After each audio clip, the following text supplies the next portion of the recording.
भाई की तरह हमें अंग्रेजी तो आती नहीं है। ठीक है, चलिए आप हिंदी में ही बताइए। अगर हम कोशिश करते हैं। पहली बात हमको लगता नहीं था कि इसकी ज़रूरत थी। पहले आप बताइए कि सपनों का भारत आपके लिए क्या है? पहले ये बताए सपनों के भारत लोगों को अपॉर्चुनिटीज़ मिलनी चाहिए। सबसे मेन प्रॉब्लम है यहाँ अपॉर्चुनिटीज़, जो इक्वल अपॉर्चुनिटीज़ लोगों को नहीं मिलती हैं, वो मिलनी चाहिए। ठीक है, एम्प्लॉयमेंट और पॉवर्टी, ऐसे भाई ने बोला एजुकेशन, पॉवर्टी, ये सब चीज़ें हैं, ये सब नॉर्मल चीज़ें होनी चाहिए, मतलब बेसिक नीड्स हैं, ये सब पूरी होनी चाहिए। चलिए आपसे एक क्वेश्चन पूछते हैं कि आपको ये नहीं लगता कि कैशलेस हो रहा है तो वो हमारी मजबूरी है? दिल से भी आदमी मजबूर है और मजबूरियां भी आदमी को करने के लिए मजबूर करती हैं। ठीक है, अगर हो सकता है कल को जो कैश पे रोक है वो अगर हट जाए तो हम लोग वापस अपने उसी मोड पे आ जाएंगे। लेकिन देखिए आज आप एक मॉडर्न दुनिया पर रह रहे हैं, तो आप पुरानी बात, आप पहले कैश लेके चलेंगे, एक आपको दिक्कत भी रहती है, उसमें आपकी सिक्योरिटी नाम की कोई चीज़ नहीं रहती। ठीक है, लेकिन अगर ये जो आपका कार्ड रहेगा, इसमें आपकी फुल सिक्योरिटी रहती है, जिसका पासवर्ड आपको खुद मालूम है, तो जिससे लेकिन सिक्योरिटी तो शहर में है ना, गांव वालों को तो वो वैसे भी डरते हैं कि एटीएम में जाएंगे भाई चोरी ना हो जाए, तो उनके लिए क्या मतलब? जी नहीं, ऐसा नहीं है, धीरे धीरे पब्लिक भी धीरे धीरे समझ बदल सकती रही है। है। चलिए नहीं, कम नहीं होना चाहिए। ऐसा नहीं होगा। नहीं, जब हैबिचुअल हो जाएंगे लोग तो अगर फ़ायदा उनको है, और कैश कैरी करना भी थोड़ा प्रॉब्लम होता है, और सेफ्टी भी है कार्ड का यूज़ करने से। पहले बैंक जाएंगे, कैश निकालेंगे, एटीएम जाएंगे, कैश निकालेंगे, उससे अच्छा है डायरेक्टली प्रॉब्लम ये रहेगा, हम चाह भी रहे हैं कि मतलब कि पेमेंट करेंगे ऑनलाइन, तो जहाँ पे हम करना चाह रहे हैं वहाँ पे मतलब कि मशीनें नहीं इंस्टॉल हुई हैं, इससे प्रॉब्लम आ रही है। वो हो जाएगा तो ऑनलाइन ही हम लोग सही रहेंगे। मतलब 50 डेज में फाइनली आप लोग बताइए क्या लगा, सपनों का भारत जो था उसमें कितना % वेरिएशन हुआ है? ये सपनों का भारत जो है, वो सपने तो बहुत हाई फाई होते हैं, बहुत बड़े सपने होते हैं। सही बात है। वो तो मिलना अभी तो हमारे रहते हुए मुझे तो लगता है नामुमकिन है, क्योंकि जो हमने सपने देखे हैं वो इंडिया में अभी नहीं आ सकते। अच्छा, देंगे आप नियर अबाउट 15-20। 15 to 20। ओके, चलिए आप बताइए कितना % चेंज हुआ है? हमें लगता नहीं चेंज हुआ, मतलब 0% आपका माना है?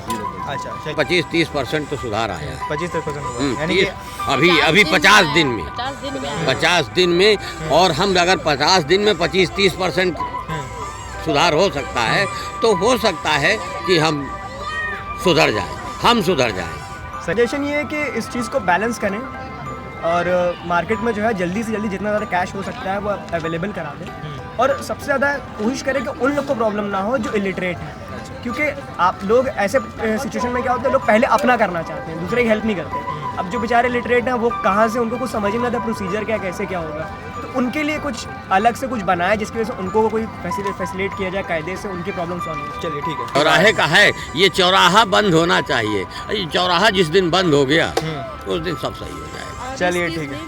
मोदी जी ने बहुत अच्छा काम किया है, मगर मोदी जी ये भी बोल रहे थे कि जनधन खाते में जो खुला हुआ है उसमें पैसे भी आएंगे, तो मोदी जी 1 लाख भी डाल दें जनधन खाते में, हम गरीब खाते में चला जाए, हम गरीब खाते कुछ भी नहीं है, सबके यहाँ करोड़ों है, हमारे खाते में 200 रुपया तो हमारे खाते में डाल दें, मोदी जी जरूर। अच्छा, एक क्वेश्चन बड़ा सही है कि आप लोग से पूछना भूल गया कि इस नोटबंदी के उस पे आप लोग का जो मतलब इनकम सुनने को मिला है, जो इनकम था वो सब खत्म हो गया। लोग पैसे चोरी कर करके जो घर से काला धन मिला, हम लोग जेब से निकाल लेते थे 500, अब तो 2000 का नोट सीधे जाता तो वो निकाल नहीं पाते हैं। मोदी जी ने ये गड़बड़ किया 2000। बस औरतों को जरा बहुत ज्यादा परेशानी हुई, तो मोदी जी हम लोग खाते में डाल देंगे, नोट निकलती थी पता नहीं चलता था, 2000 की नोट कैसे निकाले। पूरी उम्मीद है कि हम लोग ऊपर करेंगे। मतलब आप लोग के लिए भी फ्यूचर में कुछ ना कुछ स्टेप होगा कि अगर सैलरी हस्बैंड को मिल रही है तो 10% वाइफ को देना पड़ेगा। बिल्कुल देना पड़ेगा। 500 वाली नोट अच्छे से आने लगेगी, तब इन लोगों को आसानी हो जाएगी लेडीज लोगों को। ये 50 दिन हो गया है नोटबंदी का, मोदी कहीं था कि 50 दिन बाद आपको सपनों का भारत देंगे, कुछ मिला कि नहीं? कुछ नहीं मिला, सपनों में जाने वाला है। दिलाओ लाई यार, हमको भूख लगी। जो लोग कैशलेस की बात कर रहे हैं तो उनके लिए मैं बता दूं कि इंडिया के 32 लाख एटीएम हैक हो चुके हैं। इंडिया के एटीएम के ऑपरेटिंग सिस्टम इतने ज़्यादा आउटडेटेड हैं जिन्हें हैकर्स आसानी से कभी भी किसी भी वक्त हैक कर सकते हैं। यहाँ पे लोग सड़कों पे आज भी सो रहे हैं, यहाँ पे गरीब आज भी इतना गरीब है कि उसके रहने के लिए घर नहीं है। गौर से देखिए मासूम बच्चों को, क्या कल रात इन्होंने खाना खाया था? अगर नहीं खाया तो ये उठते ही भाग अपने खाने के लिए दौड़ेंगे, इधर उधर भटकेंगे, और अगर उन्हें खाना मिल भी जाएगा तो हो सकता है कि वो मिल बांट के खाने की कोशिश करें, और अगर गलती से उन्हें खाना नहीं मिला तो उनकी बहन उन्हें बहलाएगी, फुसलाएगी और हंसाने की कोशिश करेगी, भले ही वो अंदर से चिल्ला रही होगी। फिर भूख उनको काम करवाने पर मजबूर कर देगी। लेकिन न जाने इनके हाथों में कलम कब आएगी। कुछ के हाथों में तो कलम आ जाएगी, लेकिन कुछ के हाथों में कलम नहीं आएगी, लेकिन फिर भी वो अपनी हिम्मत नहीं हारेंगे। कुछ नेक लोग बीच से निकल के आएंगे, इनको पढ़ाएंगे और इनको हौसला देंगे। लेकिन सोचने की बात तो ये है कि पढ़ के भी क्या कर पाएंगे, क्योंकि दिन पे दिन नौकरियां तो कम होती जा रही हैं। शायद आपको पता नहीं है कि हमारे देश में भेदभाव इतना ज़्यादा है कि जेंडर गैप इतना ज़्यादा है कि पूरे इंडिया में जेंडर गैप में हम 105वें नंबर पे है, और हम बात कर रहे हैं कैशलेस की। बहरहाल यहाँ पे IPL के जैसे खेलों में हज़ारों करोड़ रुपए खर्च हो जाते हैं। यहाँ पे अगर कोई मेडल प्लेयर नहीं लाता है तो उसको हम लोग देश गद्दार करार देते हैं। लेकिन क्या कभी किसी ने सोचा या किसी ने सरकार से पूछने की कोशिश की कि उन प्लेयरों को बनाने के लिए सरकार कितने रुपए देती है? तो मैं बता दूँ 1 रुपये भी नहीं देती। यहाँ पे एडमिशन कराने के लिए एज प्रूफ देना पड़ता है। बहरहाल हम लोग मलाला की मिसाल क्यों देते हैं? क्यों मलाला को नोबेल प्राइज़ से नवाज दिया गया? अगर वो सीरिया जैसे देश से बाहर आ सकती है तो हम तो फिर भी इंडिपेंडेंट हैं। तो क्या हम गरीबी को नहीं मिटा सकते हैं? हम एजुकेशन लेवल को हम नहीं इम्प्रूव कर सकते?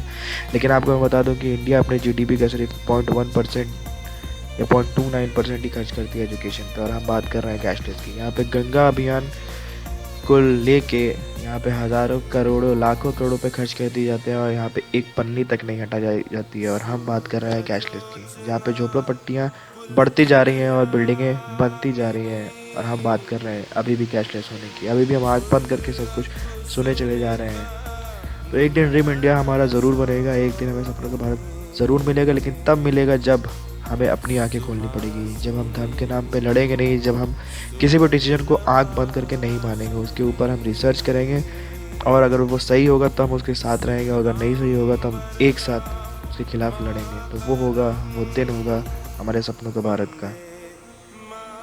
So what's your dream India? Please subscribe and comment below.